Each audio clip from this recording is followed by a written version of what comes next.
Bore da, a chroeso cynnas i chi gyd ato ni i'r gwasanaeth ar-lein o Fro Aled eto.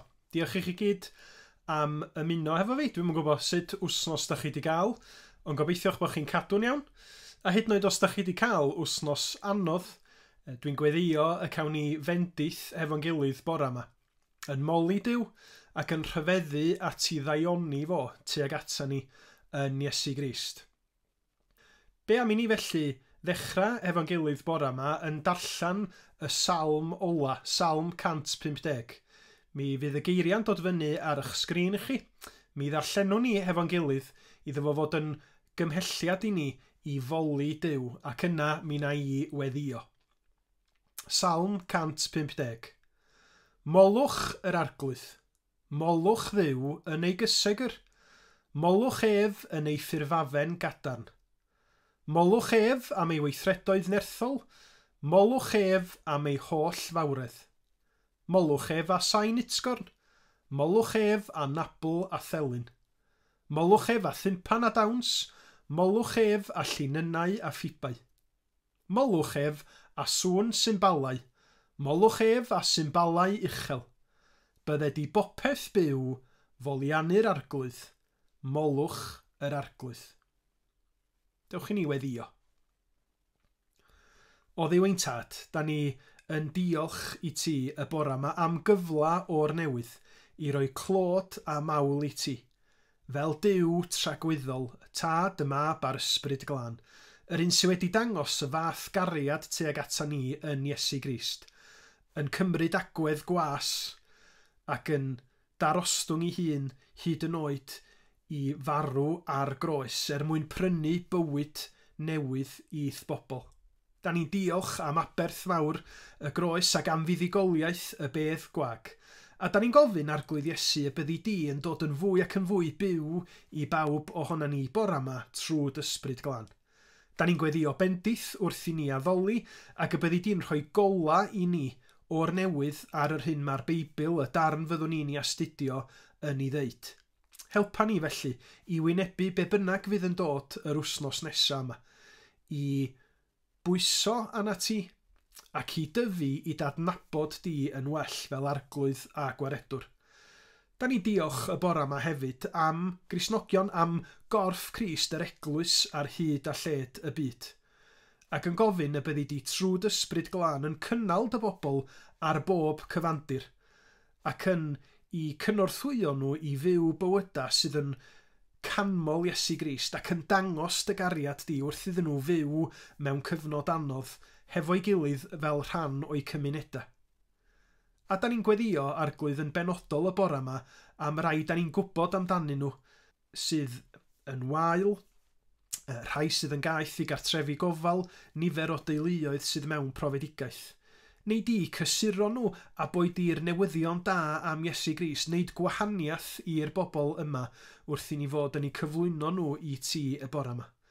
Ac yn y cyfnod dryslyd a phryderus yr ydyn ni yn byw, o Dduw mawr, neu di gynorthwyo a bod yn nerth arbennig i'r rhai sydd ar yr heng flaen. Yn weithwyr iechyd a gofal, yn rei sy'n gorfod gwneud penderfyniadau anodd, ac yn wir pawb y mae bywyda nhw wedi cael ei droi ben i weired oherwydd y feirws yma. Neu di fod ar waith yn dy fyd di trwy dy bobl ac yn y byd mwyn i dewyllus di gael ei gwneud ac i ti deyrnasu yn fwy ac yn fwy amlwg. Gwranda'n gweddia ni rwan, os gweli di fod yn dda. Bydd ar waith yn rymus am yn bod ni'n gofyn hyn i gyd, wrth i ni ofyn hefyd am faddeuant am bob pechod a bai, yn hyderus yn enw ac yn heiddiant Iesu Grist y Ceidwad. Amen. Da ni yn mynd i gael cyfle i foli ar gân hefo'n gilydd rwan. Mi fydd yn naturiol y geiriau'n dod i fyny ar eich sgrin chi, ond dwi'n tybio bydd hon yn gân gymharol anghyfarwydd i nifer ohonoch chi. Mae hi'n gân newydd wedi cael ei sgwennu gan Meilir Geraint Cristion o Bontypridd, ac os da chi'n cofio, rhai ohonoch chi fuodd yn yr oedfa fis Gorffennaf dwytha, os dwi'n cofio'n iawn, mi fuodd Meilir hefo ni yma ym Mro Aled yn arwain Gwasanaeth. Da ni'n ddiolchgar iawn iddo fo am y gân hyfryd yma o fawl, can sydd yn datgan yn llawenydd ni bod Iesu Grist yn fyw ac wedi concro trwy i farwolaeth ar y groes a'i atgyfodiad. Felly enw'r gân ydy Hallelujah, mae Crist yn fyw, ac yna ar ôl y gân mi fydd Meryl Pierce yn darllen i ni o'r Beibl o Philipiaid penod 1 adnod 27 hyd at ail benod llythyr Paul at y Philipiaid ac adnod 4.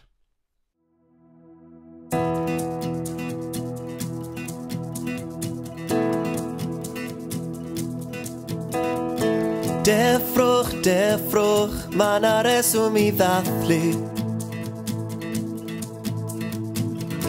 Mae ddeiad bob pechod yn enw yr Iesu. Y groes, roedd dy waed i yn llifo. Ond ar y trydydd diwrnod mi godaeth di eto. Mae gen ti bŵer dros farwolaeth, yno ti mae ein gobaith. Hallelujah, mae Crist yn fyw. Hallelujah, pob clod i ddiw. Hallelujah, fe gadwn ni. Hallelujah, amen.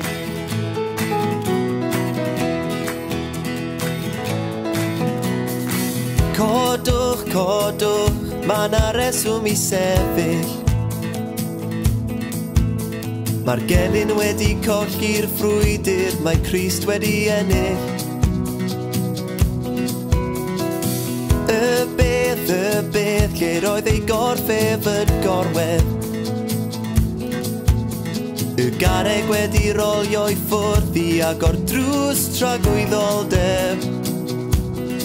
Mae gen ti bŵer dros farwolaeth, yno ti mae ein gobaith. Hallelujah, mae Crist yn fyw. Hallelujah, pob clod i ddiw. Hallelujah, fe gadwn ni. Hallelujah, amen.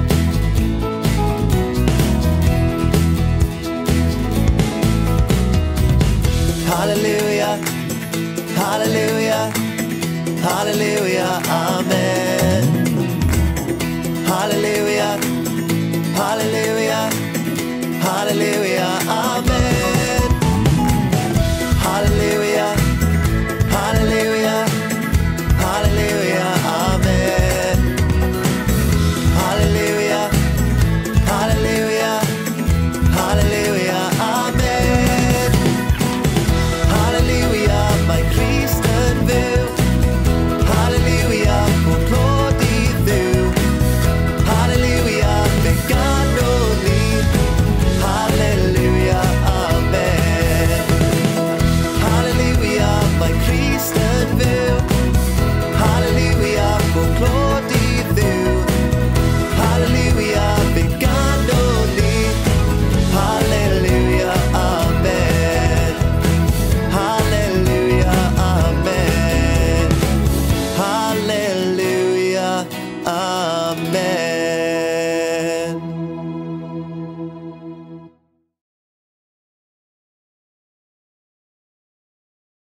Ond beth bynnag fydd yn digwydd i mi, gwnewch yn siŵr eich bod chi'n dal ati i ymddwyn mewn ffordd sy'n dangos fod y newyddion da am y Meseia yn wir.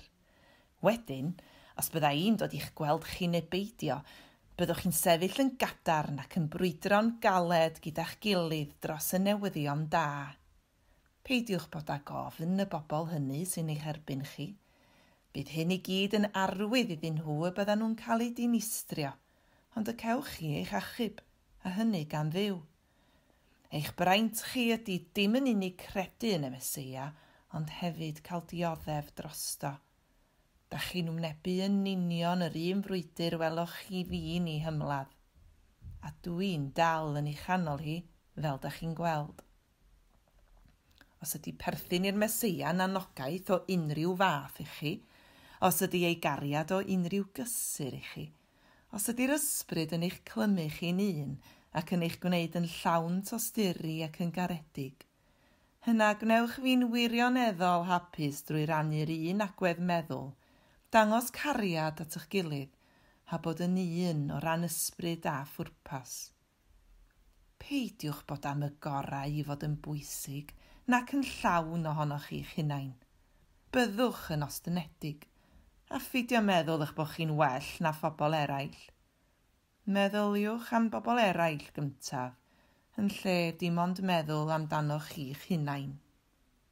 Yn ôl arbenigwyr, dim ond chydig eiliadau da ni fel pobl yn ei gymryd i wneud yn meddwl i fyny am bobl pan da ni'n ei cyfarfod nhw am y tro cyntaf. A mae hynny'n gallu bod yn rhywbeth eitha brawychus yn dydi. Achos enghraifft, mae siŵr bod yna rei pobl yn barod wedi gwneud i meddwl i fyny oedden nhw'n mynd i wrando ar y fideo hon bora yma, dim ond ar ôl gweld chydig eiliadau o'n web i ar y sgrin. A mae gen i go'n hun, pan o'n i yn fyfyriwr a criw ohono ni wedi mynd ar wyliau ha i Catalonia, cerddad lawr stryd yn y dre oedden ni. A rhywun o un o'r busnesau lleol yn dod allan ac yn gweld ni ac yn gweiddi arna ni, "You! English!" Ac wrth gwrs mi glywodd o fan llefa o no, gynno ni. Ac yna mi driodd eto, Scottish? Irish? Yn amlwg mi oedd o di gweld yn crwyn gwelwn ni a di dod i'r casgliad yn syth bin nad oeddan ni yn bobl leol oedd yn byw ar ochr môr y canoldir. Gyda llaw, be bynnag oedd o'n drio werthu ni ar y pryd, chafodd o ddim rhyw lawar o lwyddiant. Mae'r ffordd yr ydyn ni'n byw yn bywyda, yn siarad, yn edrach weithiau, yn deud llawer amdano ni. A mae Paul hefyd yn gwneud y cysylltiad rhwng ffydd Cristnogion Philippi a'r ffordd yr oedden nhw i fyw i bywyda. Yr wythnos dwytha, os wnaethoch chi ymuno hefo ni, mi fyddwch chi'n cofio i ni edrych ar y ffaith bod Paul yn datgan mai amcan a phwrpas mawr i fywyd oedd Iesu Grist, wedi i grynhoi yn yr adnod gofiadwy honno, i mi, Crist yw byw ac elw yw marw. Ac wrth i ni barhau hefo llythyr Paul at y Philipiaid heddiw, mi fyddwn ni'n rhoi sylw i sut mae byw i Grist yn edrach yn ymarferol, cyn meddwl be mae hynny'n ei olygu yn ystod y cyfnod arbennig yr ydyn ni'n byw yn efo ar hyn o bryd. Ond cyn i ni neidio ymlaen at sut ydyn ni'n byw, mae rhaid i ni fod yn ofnadwy o ofalus rhag yn bod ni'n rhoi y cart o flaen y ceffyl. Achos os da chi'n rhoi cart o flaen y ceffyl, newch chi ddim mynd i'n unlla. Dros y canrifoedd, mae yna gymaint o ddryswch wedi codi, achos bod pobl yn tybio na'r cyfan ydy Gristnogaeth ydy ffordd o fyw.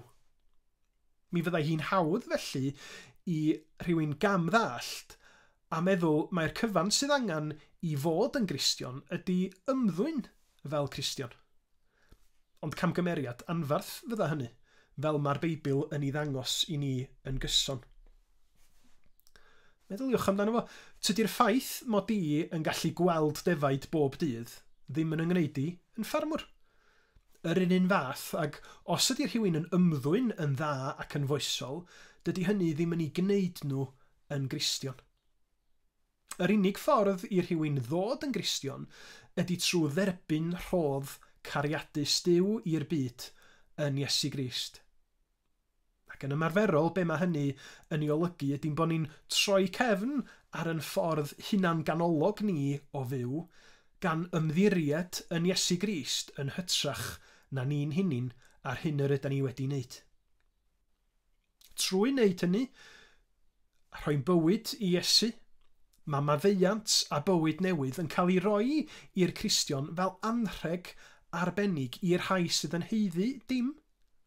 A dyna di ystyr y gair gras, rhodd hael Duw i rai sydd yn heiddi dim. Ac felly, mae pobl sydd yn naturiol yn elynion i Dduw am bod Iesu Grist wedi talu'r pris ar yn rhannu ar y groes, wedyn yn cael dod yn blant annwyl i Dduw, ac yn frodyr a chwiorydd i'w gilydd.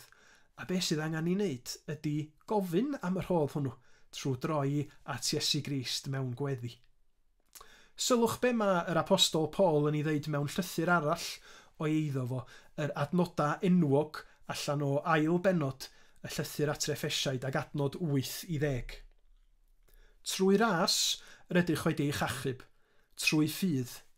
Nid eich gwaith chwi yw hyn, rhodd Duw ydyw.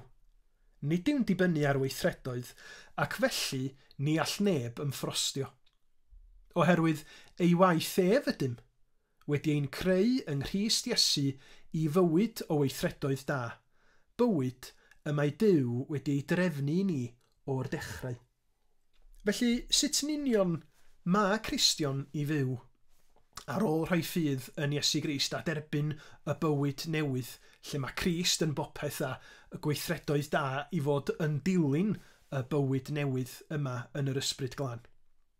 Be da ni'n weld yn niwedd penod gynta, llythyr Paul at y Philipiaid a cychwyn yr ail benod ydy fod o'n disgrifio y ffordd yma'r Cristnogion i fyw a bod hynny yn dangos i pwy maen nhw'n perthyn. Byw mewn ffordd sydd yn deilwng o Iesu Grist. A da ni am drio crynhoi hyn mewn i ddau bwyslais y bore yma. I ddechrau, mae byw i Grist yn golygu bod yn barod i frwydro, ac yn ail, bod yn un fel Cristnogion hefo'n gilydd yn eglwys. Adnod 27 a 28. Ond beth bynnag fydd yn digwydd i mi, gwnewch yn siŵr eich bod chi'n dal ati i ymddwyn mewn ffordd sy'n dangos fod y newyddion da am y Meseia yn wir. Wedyn, os byddai'n dod i'ch gweld chi neu beidio, byddwch chi'n sefyll yn gadarn ac yn brwydro'n galed gyda'ch gilydd dros y newyddion da. Peidiwch bod ag ofn y bobl hynny sy'n eich erbyn chi. Yn wahanol i ddisgwyliadau nifer, mae credu yn Iesu Grist yn ôl y Beibl wastad yn mynd i fod yn frwydr i'r Cristion yn y bywyd hwn. Weithiau, mi fyddwn ni'n profi temtasiwn i ildio mwyn ffitio mewn i'r gymdeithas o'n cwmpas ni. Neu mi fyddwn ni'n profi ansicrwydd oherwydd rhywbeth sydd wedi digwydd yn bywyda ni neu yn y byd. A mae'n ddigon posib i rhywun ddigaloni i'r gradda y byddwn ni weithiau'n cwestiynu os na bwynt i ni gario ymlaen. Ond felly mae wedi bod erioed. O ddyddiau'r apostol Paul hyd heddiw. Dyna pam mae yna gymaint o emyna Cymraeg cyfarwydd yn cyfadda bod byw bywyd fel Cristion yn anodd. A'r disgrifiad hwnnw bod o fel bod yn yr anialwch a bod ni angen cymorth Duw trwy ysbryd glân i gario ymlaen. A dyna pam bod yr apostol Paul yn annog Cristnogion Philippi fel mae o'n annog nina fel Cristnogion heddiw gan ddeud daliwch ati i fyw i Grist. I frwydro fel mae'r apostol Paul wedi wneud. I ddioddef dros Grist ac i beidio bod ofn y gwrthwynebiad sy'n siŵr o ddod, fel ag y dath o i'r arglwydd Iesu Grist i hun. Cofiwch eiria enwog Iesu yn y bregath ar y mynydd, lle mae o'n deud fel hyn wrth i ddisgyblion. Gwyn eich byd pan fydd pobl yn eich gwaradwyddo a cherlid ac yn dweud pob math o ddrygau'r celwyddog yn eich erbyn o'm hachos i. Llawen hewch a gorfoleddwch oherwydd y mae eich gwobr yn fawr yn y nefoedd. Felly yn wir yr erlidwyd y proffwydi oedd o'ch blaen chwi. Mae pobl dduw, pobl sydd yn gwrando ar ei harglwydd, wastad wedi wynebu treialon a gwrthwynebiad. Ac felly mi fysa hi'n ffôl i Gristnogion heddiw feddwl yn bod ni mewn rhyw ffordd yn wahanol. Yn y llythyr yma, fel da ni wedi gweld yn barod, mae Paul yn y carchar. A'r pwysa yn cynyddu ar y Cristnogion yn ôl yn Philippi, hefo'r bobl o'i cwmpas nhw siŵr o fod ddim yn fodlon o gwbl iddyn nhw fod yn dyrchafu Crist yn arglwydd yn hytrach na cesar a hnwtha yn rhufeinwyr balch. Tybed os na bwysa di cael ei roi arna chi yn eich gwaith o bosib i dawelu, i beidio sôn am eich ffydd chi. Neu ella bod chi wedi wynebu pobl yn greu hwyl am eich pen chi'n eich cymryd chi'n ysgafn oherwydd negeseuon ar wefannau cymdeithasol lle da chi'n sôn am eich eglwys neu am Gristnogaeth mewn rhyw ffordd. Peidiwch ag ofni. A cofiwch yng ngeiriau Paul i bod ti yn fraint dioddef dros Grist. A mae anogaeth yr apostol Paul yn bwysig boed ni hefo'n gilydd neu ddim hefo'n gilydd. Achos cofiwch, dydy Paul ddim hefo'r bobl yma. A mae o'n deud, os fyddai hefo chi ne ddim, dwi isio chi fyw i Grist.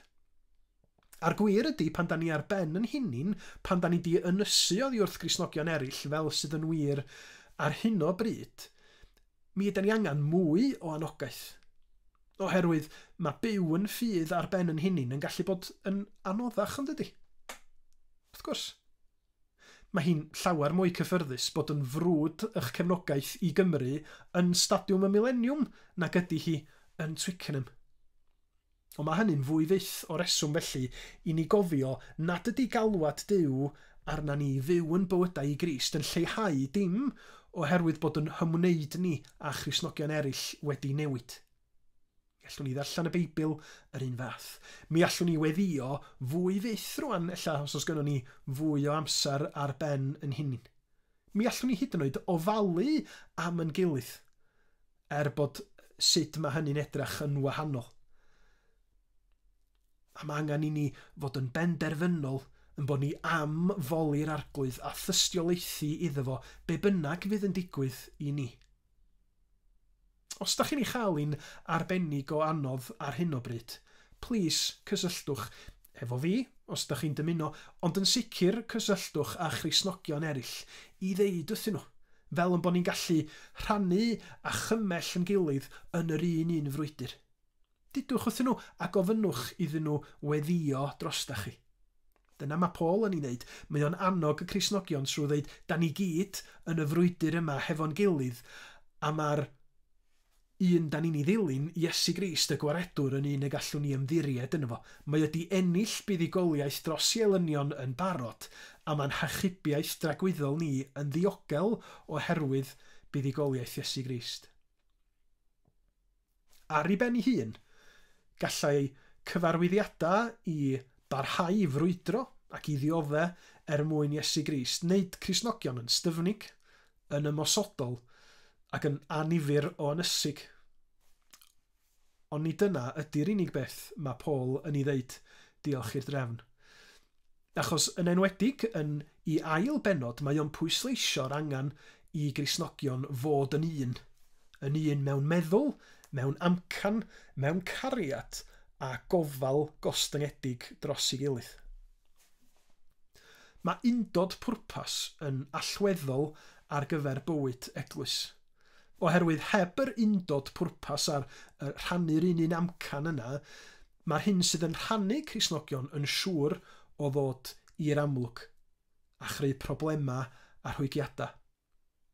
Os meddyliwch chi am y bobl sy'n rhan o Eglwys Iesu Grist, mae yna bob math o bobl wahanol wedi'i huno hefo'i gilydd. Gwahanol oedrana, cefndiroedd, diddordeba a matha o bersonoliaethau.